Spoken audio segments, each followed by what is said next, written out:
Lorraine back again to show you another paper project that I thoroughly enjoyed doing, and I hope you'll enjoy doing it as much as I did.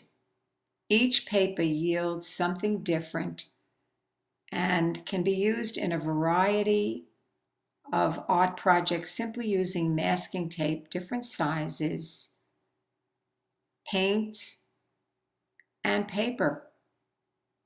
And of course, you can make larger samples. I made them small samples just for the sake of the demo. We're going to start with the first paper, and then I'm going to speed up the video to save time. But this first paper is done simply by using the masking tape. It can be any size. I chose the thinner size. You tear it, strips, and you buckle it and press it. You simply do it that way. And it doesn't matter if you overlay it, if you leave spaces, it's okay. All of that will determine how the finished piece will look, and each piece is different. The second piece that I'm showing you, I love this piece, maybe one of my favorites. You can write on top of it, and that's why I enjoy doing it so much. And all you do, simply use your masking tape, and it can be a variety of sizes that you put down. I found that the little wider size perhaps was better. It wouldn't make such confusing lines in the end when you applied your paint, but you just crisscross it. And again, you can leave spaces. That's just fine. And every piece of paper will look different. Even in the end, you'll notice that the pieces that I painted are not necessarily look exactly like the one that you see shown right here. Just crisscross it and get on with the next piece. Do it in front of your TV while you're watching TV. It's so easy. I had like a little board in front of me that I laid on my lap, and I did do the initial first pieces that way. Now, this one I found you use a wider tape. Doesn't have to be that exact width, but the wider one is better.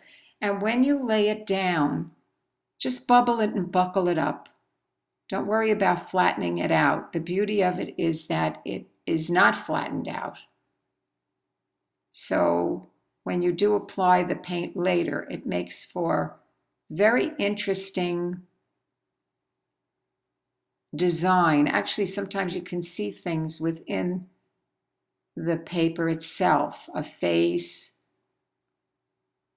or an animal, whatever. This one here is done by applying the tape, but this time you use a narrower tape. And when you put this down, you make sure you press it so that it's really nice and flat. You could even, I was thinking later, you could even use a rolling pin on it or a brayer to flatten it out. I didn't do that, but as an afterthought, I thought it might be interesting to see how it played itself out that way. And again, you can use this in a variety of projects. I will show you at the end of the video 2 projects that I did especially for you so that you could see how functional this paper can be. Now this one here, I had a little problem with it. It didn't work out as well as I thought in the end, so I did, you will see at the end of the video, lay down another piece of this same design to explain it better, because I did favor it also. I favored it along with that flat piece I showed you with the writing a minute ago. And I like this paper so much that I did go through the trouble of doing it at the end of the video. It needs to be laid down more flatly with longer strips of masking tape than I used right here. But even those flat spaces that you see on the sample laying on my table, I was thinking about it later. I said, you could really stamp into that, or you could write a word on that flat surface if you chose to do it that way. And you will see also at the end of the video how I did something very special with it. I did dip the whole piece in tea. So you can dip it in tea or stained coffee, or coffee, coffee dyed in the end.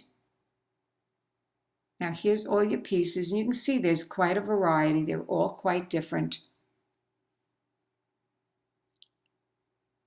Now we're going to paint, and this piece I found I wanted good coverage, so I used a smaller brush, and you do try to dig in there, get into all the little crevices. Again, there's no hard and fast rule to any of these papers. You're going to explore your own ways of handling them in the end. I did only partially paint these papers because I wanted to let it dry, and I didn't want to waste your time as well. So I did some of it off camera, but you can see I'm digging the brush. The brush is rather soft, and I'm digging the brush into the crevices.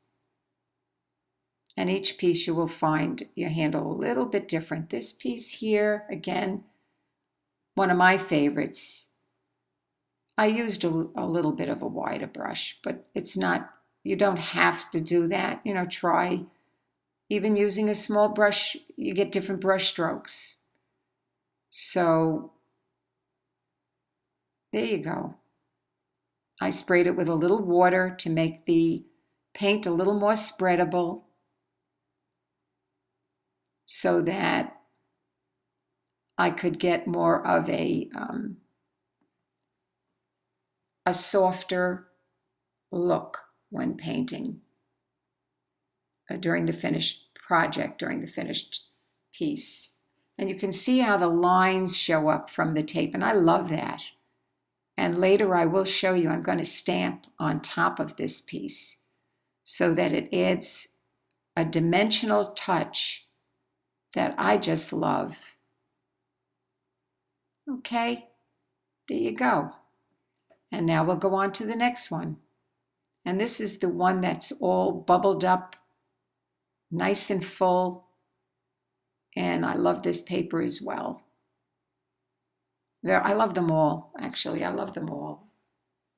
I've used this paper tape in framed art that I've hung behind glass, the flatter pieces, not maybe necessarily a piece like this. A piece like this I would use on a canvas or on a block of wood, which you will see at the end of the video also. I did use some pieces on a block of wood that can be used as table art or a small or even a large wall hanging if the pieces of paper that you create are large enough.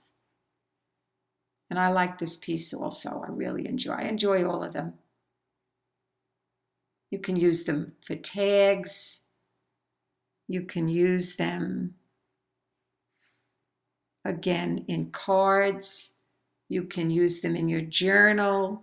You can create bookmarks with them that you can use in your journal. So your imagination, let it fly. And I would love to know what you do with them, what you do with these papers, because they're never ending, they're possibilities. Now you see, as I paint this, it's a first layer, and I do try to get into the crevices here. But what happens later on with the paint is you do add additional paint on top of these papers to enhance the overall interest of the paper. In this particular paper you're looking at, it almost looks like a bronze paper when it's finished. And again, here's the one I had the problem with.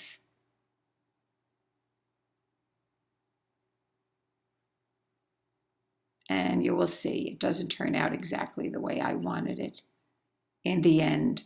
You can see there's too many ripples in it, like a bubbled effect, more in the center. And it just didn't look so different from some of the other papers that I painted.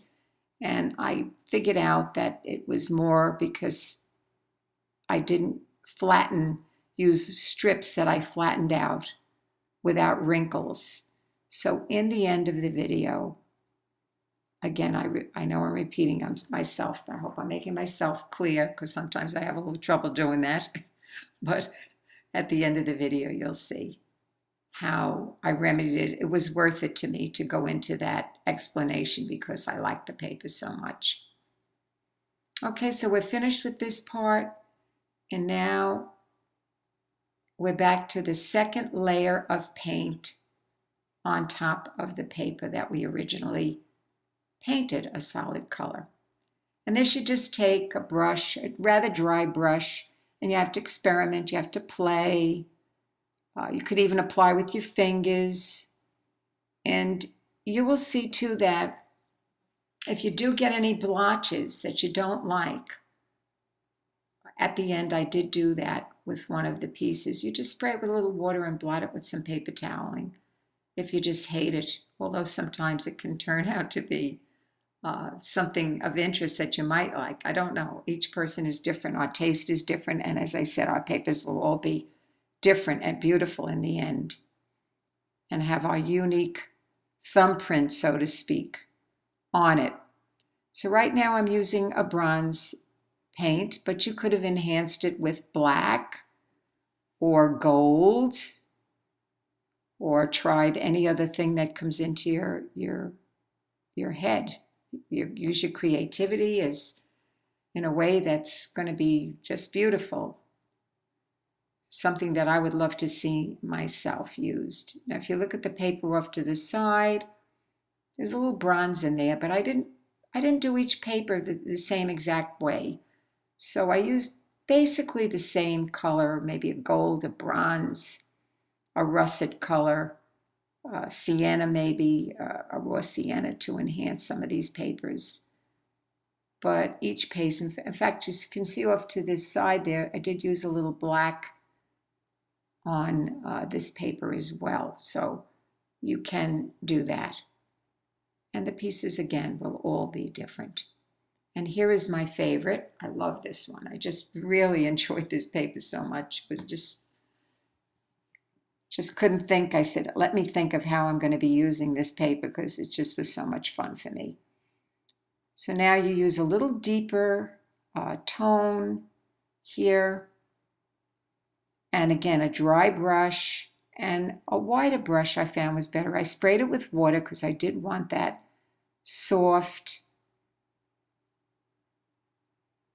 top layer so that I could see the underneath layer of it. It's just layering, and I thought it looked so pretty, and the colors are very similar, so it worked out very well. And now I'm going to be applying some black paint when I'm finished with this, which is kind of frightening, but I did it and I was happy I did it. I had rubber stamps that maybe at another time I can show you how to even make stamps out of foam that's very cost effective and very beautiful. So maybe we can do that in the future. But these are rubber stamps that I just simply carved into, and I use them a lot. They look clean because I clean everything. I'm a little obsessive compulsive, but it's okay. When I go to my supplies, I'm very happy with what I find there. I don't get myself crazy because there's paint layered, and there you go. Anyway, here we go with another layer of stamping. And again, you can write on top of this, which was so nice. You can put anything. You can put art quotes on it, or a journal on top of it, or I happen to have put scripture verse on top of the one that you see there off to the side. But imagine making larger pieces of this and using it, cutting it up perhaps, so that you can use it in a variety of projects. You don't have to make small pieces, although small is beautiful. And you'll see again at the end of the video how I did use the small pieces, including some wax paper that I demoed from in the other demos that I did use in projects at the end of this video. So I hope that you will see me through and get to the end of the video.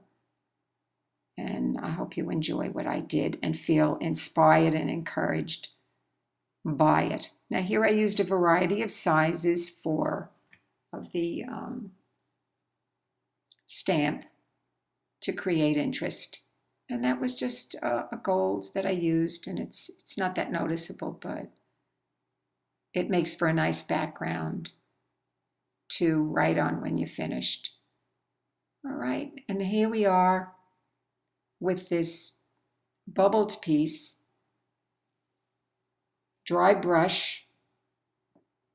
I'm using simply a gold craft paint here. And I want to mention to you too, I do live in 2 different locations, and I did split this YouTube first in New Jersey and then in Florida. So it was a little bit of a challenge of me to put it together, but nevertheless, it was fun. And so I don't have all the paints that I need in both locations. So I used some craft paint, and I did use some of my golden paint, which I was not too thrilled about doing, but craft paint is just fine. I would actually recommend it for a project like this. So there you go. Here's another piece, our flattened piece, the one that I suggested you use a rolling pin on to flatten it out. It has more of a veined look, and I did highlight with the gold paint at this time, the craft paint that I did have on hand. And by the way, I like Blick's craft paint. I don't know, I just bought a batch of it in the matte black and a celadron color and an off-white that I really like a lot. It's a craft paint. I don't know. Check it out. Maybe you'll like it too. I just tried it for the first time and I'm really liking it. Anyway, here's some black to enhance this piece, which I did not put black on the other one that you see off to the side. So it's creating a darker piece, but nevertheless, I like it very, very much. And it's good to see the variety that can be accomplished. Now here's the piece that we talked about that we can write on, and I'm going to write something on it. I used a white pen, but why can't you use a black pen or a silver pen or a red pen or a turquoise, whatever you wish to do, and just write away. And that's what I did. I wrote, and I enjoy expressing myself whenever I can, just like you do, although it doesn't always require words. That's another thing I like to mention, is that art is such a wonderful communicator, and we know that, right? As artists, how we touch other people's lives by what we share with them. You never know who's watching, too. I often think that. Anyway, here's that last piece I told you I had so much trouble with. Anyway, here it is, and use the wider tape, cut longer strips. That was my mistake in the beginning. And you tear it wherever you feel like tearing it, on the side, and you let pieces of it come up off the surface. See, I'm just showing you here. It's flat and the curly at the end and wide. And I like this. It's very antique looking when it's finished. Perhaps I could even call it maybe vintage. I'm not too much up on vintage, but I'm putting that word on it. Possibly that. And there you go. And just pressing and letting the edges curl up so that when you apply the paint, especially the second coat, which is a little darker, it will accent those areas that have been lifted off the paper. So there we go. I felt that I corrected my issue, or whatever you want to call it, in the beginning of the video. All right. And now we're going to paint right on the spot so that I can highlight this piece as well, just to show you at this time what it looks like when it's highlighted. And it will not look exactly like the piece to the side. Don't try and copy what I have. My hope in experimental art for myself as well as for others is for them to take whatever I do and explore and expand upon it to find your own new ways of doing things. Okay, I use black again. There goes my paint, my fluid golden paint, which I'm not happy about again. And we go on with that. Just a light brushing over. Now you're going to see here, I put a big blob down here, and I'll just give you an idea of how I didn't like it. Now you might like it, I don't know, but I didn't like it, so I corrected it. And if you don't like it, this is what you'll be doing as well. And you can do it on any of the papers. There's that black mark that I told you about. And I decided to spray it with water to see what would happen because I wasn't pleased with it. And it spread and I painted, I used the brush on it and I was more pleased with it, but not exactly happy with it. So now I thought, well, let me blot it and see what happens. So I blotted it with some paper toweling. And there you go. I was pleased with the results. And I went on to tip the curled edges with some silver paint, and I was perfectly happy with it when it was done. And I wanted to tell you too that I did an additional piece, which I will show you in a moment, using this curled paper technique, but I dipped the piece in tea. And I really love the result. So you can dip in either tea or coffee, and you'll see for yourself in a moment what it looked like. And give it a try. You can stamp on this piece or write words in the flat areas. Now that's about it for now. Now I wanted to go on and show you some of the things that I did with the papers. If you look at where I'm pointing, you'll see the masking tape papers as well as wax paper that I demoed in the first 2 YouTube demos that I did. And I just wanted to show you how they could be used in an additional piece as well. I did photograph a card that I made, which you will see at the end of this video as well, using masking tape. And that's about it for now. There's all your papers. I hope you'll try them. Thank you for watching. And please subscribe if you like what you see. Bye now.